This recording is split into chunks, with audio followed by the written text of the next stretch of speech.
Good morning beautiful people all over the world. Welcome back again here in my YouTube channel, Maverick Cruz Vlog.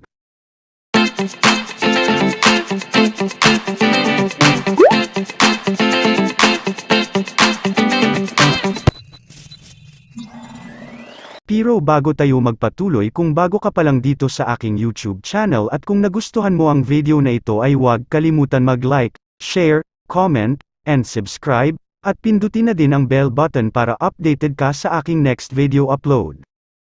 Sa pagpapatuloy natin sa pagtuklas tungkol sa kasaysayan ng Iloilo City ating tunghayan at alamin dito sa ikatatlong bahagi ng kwento. At upang lubos ninyo maunawaan ang kasaysayan ay aking iminumungkahing panoorin ninyo ang una at ikalawang bahagi ng video na ito na naka-upload na dito sa aking channel. Modern-day Plaza Libertad, formerly Plaza Alfonso XII El Duodecimo, at night. After the defeat of the Spanish forces at the Battle of Manila Bay during the Spanish-American War, the capital of the Spanish East Indies was transferred to Iloilo, with General Diego de los Rios as the new Governor-General residing in the city. A truce was declared between the American and the Spanish forces pending the negotiations of the Joint Commission of both warring countries in Paris, France for the terms of peace. Meanwhile, General Aguinaldo sent several small vessels to Panay with Tagalog revolutionaries in order to stir up rebellion in the Visayas. He was anxious to secure all territories he could before the conditions for peace should be settled in Paris. At stake was the hope that actual possession of territories would influence the final decision. By October 1898, fresh Tagalog expeditions were sent to Panay and cursed or persuaded its people to rise in greater force than ever, until finally, General de los Rios had to fall back to Iloilo. By the middle of November, after having secured the support of the inhabitants of the towns outside Iloilo through the leadership of General Martin Delgado, practically the whole island of Panay, except for Iloilo, the city proper, Haru, La Paz, and Molo, was under the revolutionary dominion. By December, de los Rios held only the city and port of Iloilo. On December 25, 1898, 15 days after the signing of the Treaty of Paris on December 10, the Spanish government surrendered to the Ilonggo revolutionaries at Plaza Alfonso XII Plaza Libertad today, making Iloilo the last capital of the Spanish Empire in Asia and the Pacific. Military Provincial Governor Ricardo Monet, who was representing Governor-General de los Rios, together with Col.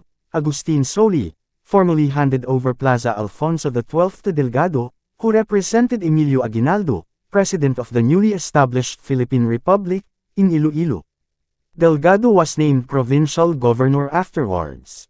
The newly found freedom of the Ilonggos would be short-lived. The American forces arrived in Iloilo on December 27, 1898, under the command of General Marcus P. Miller, and were afterwards reinforced up to a total strength of about 3,000 troops and 2 ships, to take possession of the territory in accordance with the Treaty of Paris. The federal state of the Visayas was established on December 2, 1898, to promote the ideal of federation for an independent Philippine nation. It was composed of the cantonal governments of Bohol and Negros, as well as the provisional government in the Visayas, which exercised powers over Panay and Romblon. The government of the federal state was patterned after the United States federalism and the Swiss Confederacy. The government was reportedly created following consultations with Emilio Aguinaldo. Roque Lopez, who was the president of the provisional government in Panay, became the federal state's president and Iloilo City was designated as the Visayas capital.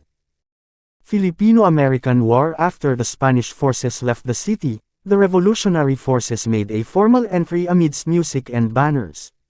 A government was constituted. On January 17, 1899, an election placed Raimundo Meleza, of a notable family from Molo that was respected by both the natives and foreigners, to office as mayor.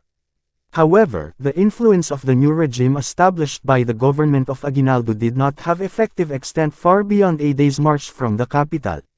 At the threshold of the city and province of Iloilo, the Americans were waiting for a signal from Manila.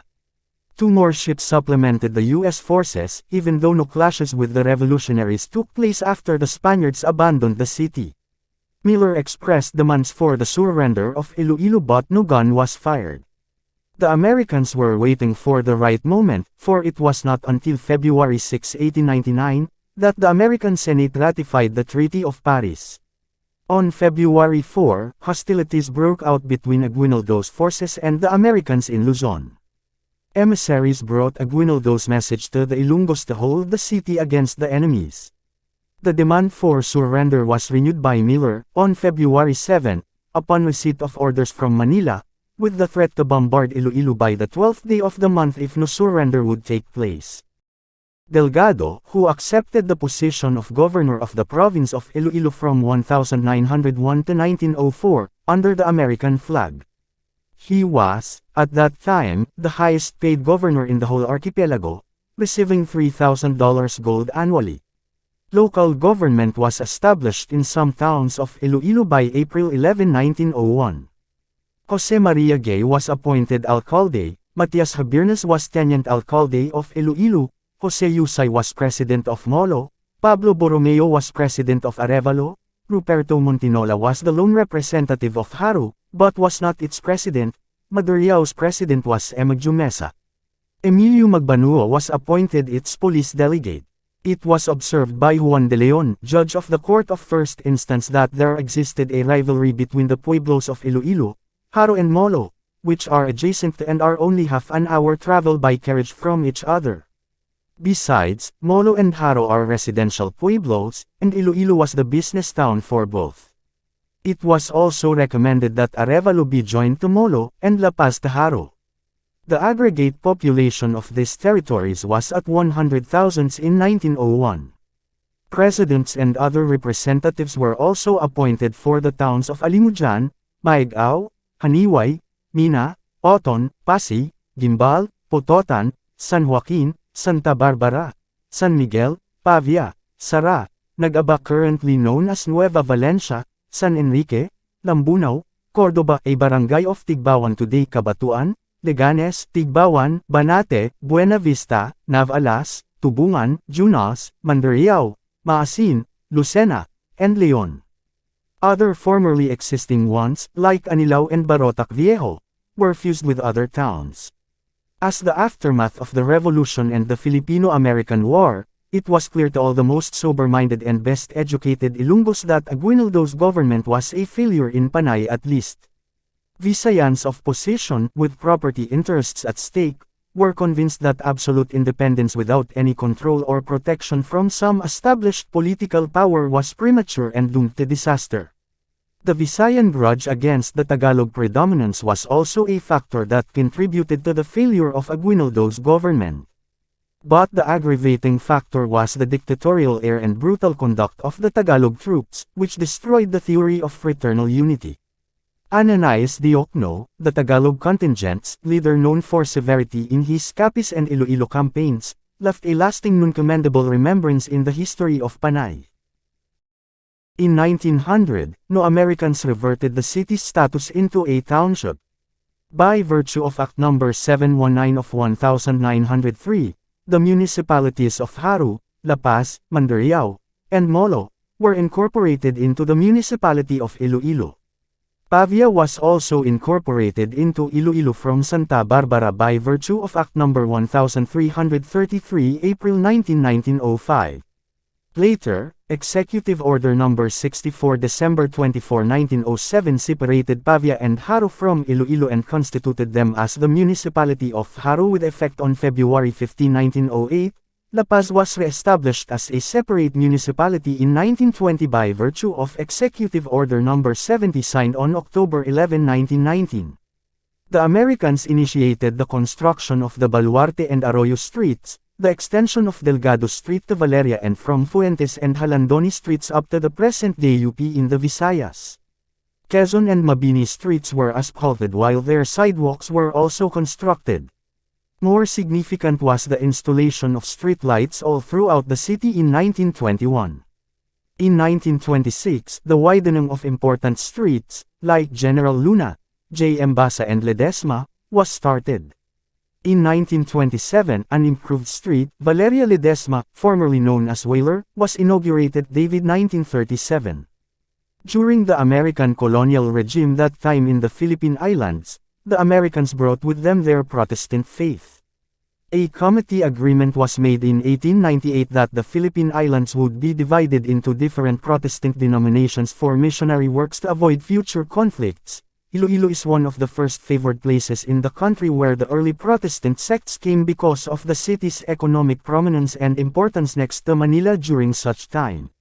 Western Visayas and Negros, in accordance with the committee agreement, was given to the religious jurisdictions of the Baptists, although other Protestant sects were allowed to do missions in the same area. The Protestant missionaries initiated large-scale enterprises in the predominantly Catholic province. The Presbyterians established the first Protestant and American hospital in the country, the Iloilo Mission Hospital. Supposedly it came also that Iloilo is the original location for foundation of Silliman University, the first Protestant and American university in the country and in Asia. However, due to the Catholic opposition where the school will stand, the founder, David Hibbard, prospected some new locations. He went to Cebu and later had a side trip in Dumaguete City, where he had a decision to establish and where Silliman University is presently located.